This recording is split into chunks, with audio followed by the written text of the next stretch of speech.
Орус-Кыргыз өнүктүрүү фондунун бир кызматкери жылына орточо 53 000 доллар табат. Бул жөнөкөй арифметика жолу менен саналган сандар. Фонддун жылдык отчетун карасак, өткөн жылдагы айлык акы фонду 2 миллион 400 000 долларды түзгөн. Фонддо 45 киши иштерин фонддун өкүлдөрү социалдык тармактарда билдирди. Демек, бул сумманы 45 кишиге бөлсөк, ар бирине 53 000 доллардан туура келүүдө. Ал эми аны 12 айга бөлгөндө 4,5 000 долларлык айлык акы чыгат. Бирок бул инвестфонддордун мисалдарында караганда нормалдуу эле көрүнүш. Болгону фонддун операциялык чыгымдарга короткон акчасын актаган деңгээлде жыйынтык көрсөтүп жатабы деген суроо бар. Алдагы жарым саатта Капитал командасы ушул жана башка темаларга сереп салат. Биз менен болуңуз. Орус-Кыргыз өнүктүрүү фонду кайрадан кызуу талкууда. Бул жолу деле фонддун айлык акысы көпчүлүктүн суроосун жаратууда. Фонд 2016 жылы 2 миллион 400 000 долларды айлык акы фондуна жумшаган. Социалдык түйүндөрдө фонддун өкүлдөрү 45 киши иштейт деп жооп кайтарышты. Демек, эң жөнөкөй арифметика фонддун бир кызматкеринин жылдык айлык акысы 53 000 долларды түзөрүн көрсөтөт. Аны 12 айга бөлсөк, 4,5 000 доллардын тегерегиндеги айлык акы чыгууда. Бирок бул сандар мынча чоң кызыгууну жаратпайт эле эгер Орус-Кыргыз өнүктүрүү фондунун тегерегиндеги башка суроолор болбогондо. Орус-Кыргыз өнүктүрүү фонду 2016 жылы персоналды тейлөөгө же айлык акыга 2 миллион 400 000 доллар коротуп, 2015 жылга караганда бул чыгымдарын дээрлик 2 эсе көбөйткөн. Бирок бул сандар мынча кызыгууну жаратпайт эле эгер аны фонддун ишмердүүлүгү менен салыштырып анализдебегенде. Бул жерде болсо кызыктуу бир сандарды көрөбүз. Фонд түздөн-түз өзү анализдеп жактырган долбоорлордун саны ушул тапта 23. Мындан улам социалдык тармактардын колдонуучулары фонддун иши эффективсиз деп сынга алышууда. Келгиле, мен силерге Орус-Кыргыз өнүктүрүү фондунун эффективдүүлүгү жөнүндө фин анализ жасап берейин. 2016 жылы айлык акы фонду 2 миллион 400 000 долларды түзгөн. Түз берилген кредиттердин жалпы саны 23. Демек, бир долбоорду тейлөөгө 100 000 доллар. Бул эффективдүүбү? Деп суроо салат Twitter социалдык түйүнүнүн колдонуучуларынын бири. Мындай кескин сын пикирлерге өзүн Орус-Кыргыз өнүктүрүү фондунун өкүлү катары тааныштырган Ажара аттуу колдонуучу төмөнкүчө жооп жазган. Бул фонддун акчасы мамлекеттик бюджеттик эмес, ал эми фонддун капиталы 100% Россия Федерациясынын акча каражатына түзүлгөн. Жалпысынан фонд 2017 жылдын январь айына карата 637 долбоорду жактырган. Анын 23-ü фонд тарабынан, калган 614 болсо коммерциялык банктар тарабынан иштетилген долбоорлор. Бул жактырылган 637 долбоордун жалпы баасы 174,5 миллион доллар. Ал эми факт түрүндө ишкерлердин колуна тийген кредиттердин жалпы суммасы 2017 жылдын январь айына карата болгону 93 миллион долларга жакындайт. Анын дагы болгону 34 миллион долларын фонд өзү ишкерлерге түз берсе, калганы коммерциялык банктардын көрсөткүчү. Мындан дагы кызык бир сан. 2016 жылы Орус-Кыргыз өнүктүрүү фондунун пайыздык кирешеси 12,5 миллион доллардан ашкан. Фонд ушул тапта 30 миллион долларды депозит катары улуттук банкта кармап, дагы миллион долларга жетпеген сумманы коммерциялык банктарда депозит катары кармайт. Ал эми фонддун 122 миллион долларга жакын каражаты баалуу кагаздарда. Демек, Кыргыз-Орус өнүктүрүү фонду 12,5 миллион долларды ушул финансылык операциялардан табууда. Бул акчалар бизге Россия тарабынан кайраны Россия Федерациясына берип, андан үстөк пайыз алууга бөлүнгөн эмес. Бул каражат өткөн мезгил учурунда максималдуу түрдө жеткиликтүү насыяларды алууга мүмкүнчүлүк түзүү үчүн берилген. Алар жайга чейин пайда көрүп калуу үчүн бул акчаларды өткөн күздө же жок дегенде азыр таратыш керек болчу. Азыр кеминде 300-400 миллион доллар бизнеске жумшоо зарыл. Ошондо биз экономикадагы секирикти байкайбыз. Алмазбек Атамбаев, Кыргыз Республикасынын президенти, март 2016 жыл. Чыны менен фонд кыргыз экономикасын Евразиялык экономикалык интеграцияга ылайыктап түзүү максатында түзүлгөн. Деген менен Орус-Кыргыз өнүктүрүү фонду өнүктүрүүчү институт болбой эле жеке пайдасын көздөгөн коммерциялык банк болуп калып жатабы?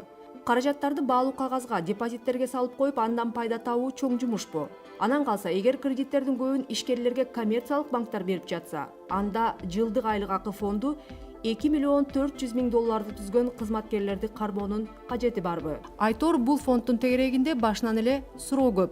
Жана бул суроолордун бир катарына жооп алуу үчүн биз атайын Орус-Кыргыз өнүктүрүү фондуна кайрылганыбызда фонддун өкүлдөрү суроолордун бардыгына тең жакынкы күндөрү толук жооп берүү жөнүндө жооп кайтарышты. Эгер 500 миллион доллар деп санаган күндө дагы бул капиталдын өлкөнүн ички дүң продукттагы үлүшү 8,5% түзүүдө. Ошол эле Россиялык ири түз инвестициялык фонду Беринг Восток Капитал Партнерстун башкаруусундагы активи 3 миллиард долларды түзөт. Ал эми Россиянын 2015 жылдагы ички дүң продукту 1 триллион доллардан бир аз ашкан. Демек, Россиянын ички дүң продукту 40%га чейин түшүп кеткен күндө дагы ири инвест фонддун ВВПдагы үлүшү 0,5%га дагы жетпейт. Бул салыштыруу Орус-Кыргыз өнүктүрүү фондунун Кыргызстан өңдүү чакан экономиканын шартында ири капиталга ээлик кыларын көрсөтүүдө. Деги эле инвестициялык фонд деген эмне жана ал кандай механизм менен иштейт? Инвестициялык фонд бул профессионал команда башкара турган инвестордун акчасы. Инвестор бош жана узак мөөнөттүү капиталы бар тарап. Бул пенсиялык фонддор, университеттердин, кайрымдуулук фонддордун топтомдору жана башка болушу мүмкүн. Ал эми башкаруучу компания инвестордун бош акчасын иштетүүгө ынандырыла тургандай репутацияга ээ болушу керек. Инвестициялык фонддор 3 багытта иш алып барат. Ачык компаниялардын акцияларына инвестиция кылат, ачык компаниялардын облигацияларына инвестиция кылат. Ачык компания дегенибиз акциялары фондулук рынокто айланган компаниялар. Жана үчүнчүсү жеке компаниялардын капиталына инвестиция салган түз инвестициялар фонду. Кыргызстанда Centera Gold компаниясынан башка бир дагы дүйнөлүк биржада акциялары айланган ачык компания жок. Демек, Орус-Кыргыз өнүктүрүү фонду инвестициялык фонд боло албайт. Анткени рынок жок. Ошондо түз инвестициялар фондунун гана орду калууда. Түз инвестициялар фонду капиталга инвестиция жасайт. Тактап айтканда, бир же бир канча компанияны тандап алып, алардын үлүшүнө өз капиталы менен кирет. Мындай фонд чемпион компанияны дагы, ошол эле маалда проблемалуу компанияны дагы тандашы мүмкүн. Ошондой эле бир багытта иш алып барган бир канча компанияны бириктирип, рыноктун чоң оюнчусуна айлантышы мүмкүн. Бирок эң башкысы, түз инвестициялар фонду компанияларга жөн гана акча салбайт. Өнүгүү стратегиясын жазып, менеджментти күчтөп, тактап айтканда компанияны бир чекиттен экинчи чекитке өстүрөт. Анткени фонддун финансылык кызыкчылыгы тандап алган компаниясынын ийгилигинен түздөн-түз көз каранды. Айталы, N компаниянын жылдык кирешеси 10 миллион сом жана ал жакынкы 5-7 жылдын ичинде бул көрсөткүчтү 30 миллион сомго жеткирүүнү көздөп жатат. Бул үчүн 10 миллион сом инвестиция керек болууда. 10 миллион сом капиталы менен үлүшкө кирген инвестордун компаниядагы үлүшү компаниянын сделка болгон учурдагы рыноктук баасына жараша аныкталат. Эгер 7 жылдан кийин компаниянын жылдык кирешеси 30 миллион сомго чыкса, анда компаниянын баасы дагы өсөт жана инвестордун финансылык кызыкчылыгы өсүүдө. Анткени ал 7 жылдан кийин компаниядагы өз үлүшүн мурдага караганда кымбатыраак баага сатып чыгып кетет. Түз инвестициялар фондунун банктардан болгон башка айырмачылыгы фонд карызга акча берүү менен үстөк пайыздан киреше таппастан компаниянын ийгилигинен пайда табат жана ийгиликке жетүү үчүн компания менен бирге иштейт. Жогоруда айтылгандай, $500 миллион капиталы бар фонд бул кыргыз экономикасынын шартында абалды өзгөртүүгө түздөн-түз таасир эте ала турган ири финансылык институт. Мына ошол артыкчылык жана жоопкерчилигин фонд кантип аткарган күндө кыргыз ишкерлери, демек кыргыз экономикасы көбүрөөк пайда көрө алмак. Орус-Кыргыз өнүктүрүү фонду фонддордун фонду болот. Башкача айтканда, ири компанияларды каржылоо үчүн өзүнүн башкаруусуна 10 миллион доллар алып калат. Анткени Кыргызстанда ири компаниялар саналуу гана. Ал эми калган акчаны ар кыл инструменттер аркылуу иштетет. Бул азыр иштеп жаткан жана жаңы инструменттер болушу мүмкүн. Мисалга, ипотекалык кредиттөө агенттигине берилген каражатты 50 миллион долларга чейин чыгарса болот. Ушунча эле каражатты коммерциялык жана мамлекеттик банктарга берсе, алар бизнеске жеңилдетилген кредиттерди көбүрөөк бере алат. Андан ары чакан жана орто бизнести колдоо институту түзүлөт жана ал чакан жана орто ишканалардын капиталына 1 миллион долларга чейин инвестиция салат. Ошондо чакан жана орто бизнестин өнүгүүсү үчүн жакшы синергия түзүлөт. Бир жагынан банктар жеңилдетилген кредиттерди берип, анча чоң эмес өнүгүүгө жол ачып берсе, капиталга салынган инвестициялар чакан компанияны орто, ал эми орточосун ири компанияга айлантат. Ал эми чакан жана орто компаниялар чачырандуу болбой эффективдүү иш алып баруусу үчүн алардын башын өндүрүш зоналарына бириктирүү боюнча дүйнөлүк тажрыйба бар. Бирок кыргыз бизнесинин колунда бош акча жок. Демек, алар өз алдынча промзона түзө албайт. Мына ошондо бул жерде дагы Кыргыз-Орус фондунун мүмкүнчүлүктөрүн пайдаланууга болот. Инфраструктуралык фонд түзүлүп, анын маанилүү проекттеринин бири промзона болушу мүмкүн. Ал жерде кыргыз өндүрүүчүлөрү топтолуп, экспорт үчүн товар өндүрөт. Экинчи жагынан экспортту жылдыруу агенттиги кыргыз өндүрүүчүлөр менен чет элдик рыноктардын, ошол эле Евразиялык экономикалык союз рыногунун ортосунда көпүрө түзүп, кыргыз товарларын экспортко чыгарууга иштейт. Азыр болсо Кыргызстан инфраструктуралык долбоорлордун баарын сырттан карыз алып ишке ашырып келет. Демек, ар бир жолдун оңдолушу же жаңы энергетикалык долбоордун ишке ашышы менен мамлекеттин тышкы карызы өсүүдө. Анын үстүнө өкмөт начар кожоюн экенин өзү деле моюнга алат. Инфраструктурага салынган инвестициялардын көбү коррупциялык схема менен таланып, ошол эле жолдор начар салынып жатканынын айкын мисалы мурдагы долбоорлордун негизинде козголгон кылмыш иштер. Кандай альтернатива болушу мүмкүн? Бизнес коомчулук инфраструктуралык долбоорлорду мамлекет жана жеке тараптын партнерлугу принцибинде ишке ашырууну сунуштайт. Бул алды менен мамлекеттин кепилдиги менен алынган карыздардын көлөмүн азайтып жана соңку жыйынтыктын сапаттуу болушуна кепилдик берет. Мисалга, Кыргызстандын аэропортунун азыр бир күндүк жүргүнчүлөр агымы 1,5 миң кишини түзөт дейли. Өкмөт бул көрсөткүчтү 10 миң жүргүнчүгө жеткирүүнү пландап жатат. Бул үчүн аэропорттун ички жана сырткы инфраструктурасын бир күндө 10 миң жүргүнчүнү кабыл ала тургандай кылып жакшыртуу керек. Бул үчүн керектүү болгон инвестициянын көлөмү айталы $300 миллион. Кыргыз өкмөтү азыр инфраструктуралык проектлерге керектүү болгон акчаны каржылык институттардан же башка мамлекеттерден мамлекеттин кепилдиги менен карызга алат. Демек, мамлекеттик карыздын көлөмү өсүүдө жана ишти аткарган подрядчик компания соңку жыйынтыкка кызыктар эмес. Башка кандай жол бар? Мамлекеттик жеке өнөктөштүк. Аэропортту реконструкция кылуу сыяктуу ири долбоорлорду ишке ашырууга бир компаниянын алы келбейт. Демек, айталы 3 компания биригип консорциум же биргелешкен ишкана түзөт. Бул 3 компаниянын ар бири жаңы түзүлгөн компанияга өз инвестициясы жана салган инвестициясына жараша үлүшү менен кирет. Айталы салынган $300 миллион инвестиция өзүн 15 жылдан кийин актайт. Ал эми өз капиталын жумшаган инвестор 15% пайда табууну көздөөдө. Демек, дагы 15 жыл. Ошондо жогоруда айтылган биргелешкен компания аэропортту куруп, иштетип, андан өз пайдасын табуу үчүн аны 30 жылга толугу менен өз башкаруусуна алат. Мамлекет болсо аэропортту башкаруу укугун 30 жылга биргелешкен компанияга өткөрүп берип, ишине эч кандай тоскоолдук жаратпоого кепилдик берет. Жана эң негизгиси, мамлекет бул аралыкта башка аэропорт салбайбыз деген кепилдик бериши керек. Болбосо жүргүнчүлөрдүн агымы экинчи аэропортко жылып кетип, инвестор күтүлгөн жыйынтыкка жетпей калуу коркунучу бар. 30 жыл ичинде инвестор салган капиталын кайтарып, келишимде белгиленген пайдасын көрүп бүткөн соң, жаңыланган, жүргүнчүлөрдү кабыл алуу мүмкүнчүлүгү кеңейген аэропортту мамлекеттин балансына өткөрүп берет. Мында инвестор өз акчасын иштетип пайдасын тапты. Мамлекет болсо эч кандай карыз албастан ири инфраструктуралык проектти ишке ашыра алды. А эң негизгиси, аэропортту реконструкция кылган инвестор андан пайда табууну көздөгөндүктөн соңку жыйынтыктын сапаттуу болушуна кызыктар. Демек, Кыргызстанда азыркыдай мамлекеттин кепилдиги менен алынган инвестицияга оңдолуп жаткан жолдордун сапатына байланыштуу чыгып жаткан суроолор жана коррупциялык жагдайлар мындай долбоорлордо пайда болбойт. Мамлекет жеке тарап менен кызматташып, жолдорду оңдоп, мини-гэстерди куруп, заманбап аэропорт, оорукана куруу сыяктуу ири инфраструктуралык долбоорлорду ишке ашыра алат. Ушул тапта ар бир кыргызстандыктын $610 тышкы карызы бар. Бул тышкы карызды өлкө калкынын жалпы санына бөлгөндөгү сумма. Албетте, ар бирибизде эле менин бул карызга кандай тиешем бар деген суроо пайда болушу мүмкүн. Бирок бул карыз мамлекеттик бюджеттен төлөнөт. Ал эми мамлекеттик бюджеттин дээрлик 75% сиз төлөгөн салыктан түзүлөт. Андыктан мамлекет кимге жана канча карыз экенин билип алганыңыз оң. 2011-жылы ички дүң продукция карата тышкы карыз 48%га жеткен. Дүйнөлүк банктын маалыматы боюнча 2010-жылга салыштырмалуу Кыргызстандын тышкы карызы 3,9%га өскөн.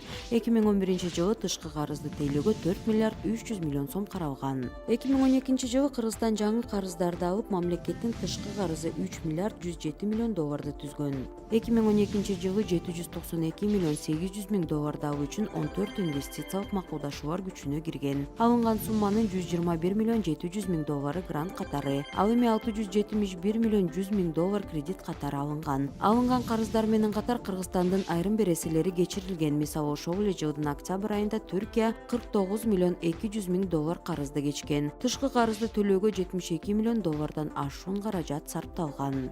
2013-жылы Кыргызстандын тышкы карызы 53 миллион долларга өскөн. Тагыраак айтканда, тышкы карыздын суммасы 3 миллиард 160 миллион долларды түзгөн. Бул карыз ички дүң продукция карата 45%ды түзгөн. Тышкы карызды төлөп бериш үчүн 76 миллион доллар бөлүнгөн. 2014-жылы Кыргызстандын тышкы карызы 3 миллиард 400 миллион долларга жеткен. Тышкы карыздар боюнча Кытай дагы эле биринчи орунда турат. 3 жылдын ичинде Кытайдын экспорт-импорт банкына болгон карыз 272 миллион доллардан 1 миллиард 100 миллион долларга жеткен. Бул жалпы тышкы карыздын 32,5%ын түзгөн. Карыздарды берүү боюнча экинчи орунда эл аралык өнүгүү ассоциациясы турат. Кыргызстан ага 671 миллион 500 миң доллар бересе болуп калган. Ал эми тышкы карыздардын 17%ы Азия өнүктүрүү банкына туура келет. Ага Кыргызстан 583 миллион 500 миң доллар карыз болгон. 2014-жылы тышкы карыздарды төлөөгө 5 миллиард 149 миллион сом бөлүнгөн. 2015 жылы Кыргызстандын тышкы карызы 3 миллиард 384 миллион доллардан ашкан. Тышкы карыз ички дүң продукциянын 54,1%-ын түзгөн. Тышкы карыздарды төлөгө мамлекеттик бюджеттен 7 миллиард 484 миллион сом бөлүнгөн. Кыргызстандын тышкы карызын ар бир жаранга бөлгөндө 584 доллардан туура келген. 2016 жылы Кыргызстандын жалпы карызы ички дүң продукцияга карата 57%-ды түзүп, тышкы карыздын суммасы 3 миллиард 417 миллион доллардан ашкан. Кыргызстандын Кытайга карызы 1 миллиард 336 миллион долларды түзгөн. Андан кийин Россияга 300 миллион доллар, Японияга болгон карыз 243 миллион долларды, Германияга 100 миллион долларды түзгөн. Эгер тышкы карыздын көлөмү ички дүң продукцияга салыштырмалуу 60%дан ашса, бул өлкөнүн экономикалык коопсуздугуна коркунучтарды жаратышы мүмкүн. Кыргызстандын тышкы карызынын негизги бөлүгүн жана алардын көпчүлүк пайыздарын төлөө убактысы 2024 жылдан ары карай башталат. Болжол менен тышкы карыздын төлөмү жыл сайын 200 миллион доллардан ашат. Бүгүнкү күндө тышкы карызды ар бир кыргызстандыкка бөлө турган болсок, болжол менен 610 доллардан туура келет. Ушул тапта Кыргызстан Кытайга 1,5 миллиард доллардан ашуун карыз, тактап айтканда 3 миллиард 407 миллион өлчөмүндөгү Кыргызстандын тышкы карызынын 35%-ы Кытайдын Инексим банкына туура келет. Кытай тараптан алынып жаткан кредиттер бул бир тараптуу карыз болуп саналат жана анын бир топ опурталдуу жактары бар. Буга чейин Кыргызстан көп партнерлордон кредит алчу, Всемирный банктан же IMF-тен. Аяктан неге жанагы көп тараптуу кредит бир тараптуу кредитке караганда жакшыраак болот? Анткени көп тараптуу кредитте көп кредиторлор ар кайсы кредитордун өзүнчө кызыкчылыгы болот. Ошондуктан баары ортого келип туруп, ушул мамлекетке кандай биз жардам бере алабыз, бул мамлекет менен кандай иштеше алабыз деп бир орто немеге бир пикирге келишет да. Ошондуктан бир тарап, мисалы жанагы арасында Франция болобу, же Америка болобу, же Япония болобу, жалгыз эле өзүнүн шарттарын алдыга коюп, бул өлкө момундай кылыш керек, биздин шарттарыбызды кылып бериш керек, анан биздин кызыкчылыкты ордуна келтириш керек деп айта албайт. Анткени башка противовестер бар ортодон. Ал биринчиси. Экинчиси, биз жана узун мөөнөткө кредит алганда, мамлекет алганда, албетте бул инфраструктураны жаңылап оңдош үчүн колдонулган акча. Инфраструктураны алмаштырып атканда же болбосо оңдоп атканда көп тараптуу кредиторлор акча берсе, анда албетте тендерди сурашат жана ошо подрядчик, кайсы компания подрядчик болуп чыга турган болсо, бул ачык жана бир айкын түрдө тандоо процессинен өтүш керек. Бирок бир тараптуу кредиторго келгенде бунун баары болбойт. Бир тараптуу кредитор мисалы бир каражат берип аткан болсо, бир башында бир условиялар менен кириши мүмкүн. Башында эле аябай катуураак кичине жана орусча айтканда прикручивать гайки деп коет, ошо катуу бир условиясы менен кириши мүмкүн. Анан экинчиден, эгер мамлекет өзүнүн жанагы алган карыздарын убагында төлөй албай баштаса, башка шарттардын алдына кириши мүмкүн. Макул, мен сага кичине кээ бир карызыңды кечирип берейин, же болбосо бир узун мөөнөттө төлөп бер, бирок биздин мисалы Кытайдан келип аткан же башка жактан келип аткан компанияларга өзүнчө бир преференцияларды бересиң, же болбосо мынакта момундай активтериң бар экен, ошол жака кире албайт, ошону аласың.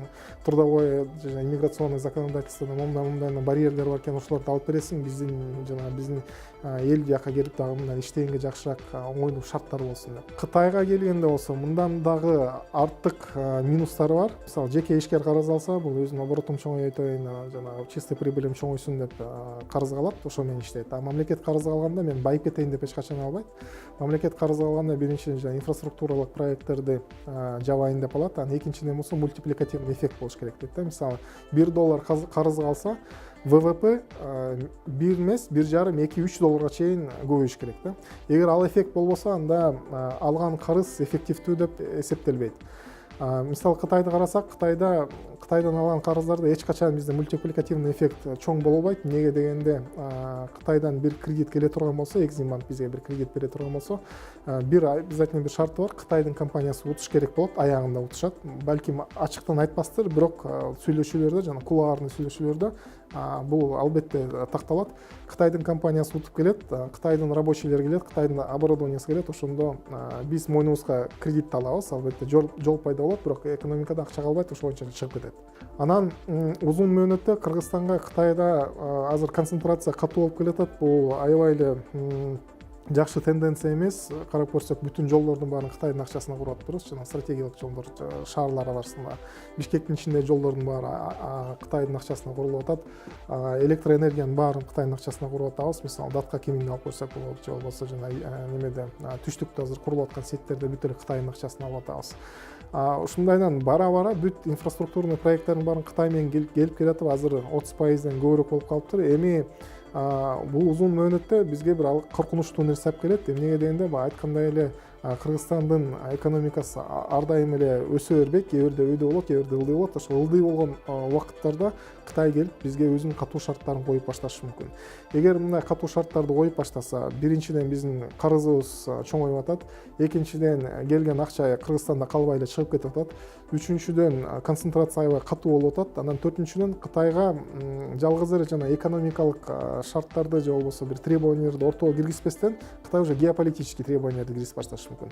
Бизге телевизордон эч ким айтпайт, Кытай мындай, мисалы, Өзбекстан менен же Казакстан менен же Россия менен мындай сүйлөшүшүң керек, же Америка менен мындай сүйлөшүшүң керек деп, мындай шарттарды коюп атат деп. Бирок уже биздин иштеп аткан процесстерге кирип башташы мүмкүн. Эмнеге кирип баштайт? Анткени эгер биз ага макул болбой калсак, анда эртең кичине төлөй албай же кыйналып калгандан кийин уже жана газопроводду кичине жаап коюшу мүмкүн. Анан Кыргызстан дефолт болуп калышы мүмкүн. Эгер Кыргызстан бир эле жолу дефолт болсо, акчасын убагында карызын төлөй албай койсо, анда кредитный рейтингдин баары түшөт. Экинчи кредиторлор биз менен сүйлөшүп баштаганда уже башка процент коюшат же болбосо катуу шарттар болот да. Ошондуктан дефолтту кое бербеш үчүн, дефолт кылбаш үчүн Кыргызстан Кытайдын айтып аткан бүтүн шарттарына баш ийип берип калышыбыз керек. Мындай ситуация албетте бизге аябай начар болот. Биз азыр жакшы эле жыргап жыра беришибиз мүмкүн. Азыр жол курулуп атат, тиги курулуп атат, бул жакшы болуп атат деп. Бирок мунун баасын эртең биз болбосок, биздин балдарыбыз албетте төлөп берет. Анткени Кытай эч качан эчтекени бекер кылбайт. Жана берип аткан гранттары болсо, бул жана сделканын кичинекей несущественный составляющий болот. Мисалы, $400 миллион кредит ал, бирок мен сага $10 миллион бир грант берейин, эки штамдан бир же болбосо торгарттан бир оборудование, жана таможенный оборудование оңдоп кой, же бир детский сад куруп берейин, же болбосо мисалы жанагы бир лаборатория куруп берейин деп. Баардык ошо кичинекей гранттардын баарын топтоп келгенде кредиттерге салыштырсак бир 5-6% түшүшү мүмкүн. 5-6% менен ошентип кичине кооздоп, алдап туруп чоң кредиттерди бизге берип атат. Албетте бияктан Кытайды дагы мындайдан отуруп алып жамандай берсек болбойт. Анткени биз эгер сурабасак, биз эгер талап кылбасак, Кытай бизге акча бермек эмес. Ошондуктан азыр мамлекет жана отуруп алып жакшыраак катуу бизнес коомчулук менен жакшыраак ойлонуш керек. Инфраструктураны алмаштырыш үчүн башка бир жолдор барбы же дайыма эле ушун кредит алып атып эле анан карыз очоюп чоңое берсин. Швейцариялык ишкер Бернард Рапондун окуясы бардык эле кыргызстандыктар үчүн кызыктуу болот. Бернардтын Кыргызстанга болгон кызыгуусу, керек болсо сүйүүсү Ван кыргыздарынын таржымалы жазылган гезиттеги макаладан башталган. Ал 24 жылдан бери Кыргызстанга такай келип, жөн келбестен Швейцариядан акча чогултуп келип, өлкөнүн алыс аймактарында көпүрө курат. Мындан тышкары Бернард Кыргызстанды европалык туристтерге таанытуу аракетин дагы көрүп келет. Швейцариялык ишкер Кыргызстанга болгон сүйүүсүн кесиптешим Манат Сулаймановага айтып берген. Бернард Рапон 24 жылдан бери Кыргызстанга жыл сайын келип турат. Келген сайын 4-5 көпүрө курулат. Алыскы элеттиктердин кубанычы коюнуна батпайт. Себеби чоң суу дарыяны эми малдарын оңой айдап өтүп, өздөрү шаарга жетиш үчүн тоо чокуну кыдырбай оңой түшүп, жашоо жеңилдеген. Көпүрөгө муктаж аймактарды кыргыз токойчулары таап беришет. 92 жылдан бери 60-тан ашуун көпүрө курулган. Alors, jusqu'à maintenant, c'est-à-dire l'association Pamirs Bridges a été fondée en 2001. Кыргызстанга биринчи ирет келгенимде ат менен бир топ жерди кыдырганбыз. Керемет жаратылыш. Кудум азыркыдай баары эсимде. Анан жайлоо, бийик тоолорду кыдырганда чөп саргарып, мал жебегенди байкагам. Себебин сурасам, чоң сулардан өтө албайбыз, көпүрө жок. Малды алып өтө албайбыз деген. Көпүрө курганга акча жок дешти. Ошол жылы Швейцарияга келерим менен уюм ачып, көпүрө курууга каражат издей баштадым. Ар кимди кыдырып, бул жактан колу берешен адамдар чыкты. Көмөк көрсөтүштү. Кыргыз кечелерин өткөрүп турабыз. Андан да акча чогулат. Көпүрө курууга таш, жыгач гана колдонулат. Экологиялык курулуш материалдарды көпкө чыдап, сапаты жогору деп эсептелсе, жумушка жергиликтүү тургундар тартылышат. Гезиттеги анча чоң эмес макала Бернардтын жашоосун түп тамыры менен өзгөрткөн. 70-жылдары швейцариялык басылмалардын бирине Афган жеринде отурукташып калган теги кыргыз Рахманкул жөнүндө макала жарык көргөн. Кийинчерээк ал Туркиянын Ван аймагына көчүп барганда атайылап барып жолугуп келген. Алардан Кыргызстандын жаратылышы Швейцарияга окшош экендигин уккан. Барып келүүнү кыялдана баштайт, бирок ал максаты 92-жылы гана ишке ашкан. Ал кезде Кыргызстанга түз виза алуу элчиликтин жоктугуна байланыштуу оор болуп, алгач Өзбекстанга барып, андан соң түнү менен такси жалдап Кыргыз жерине келген.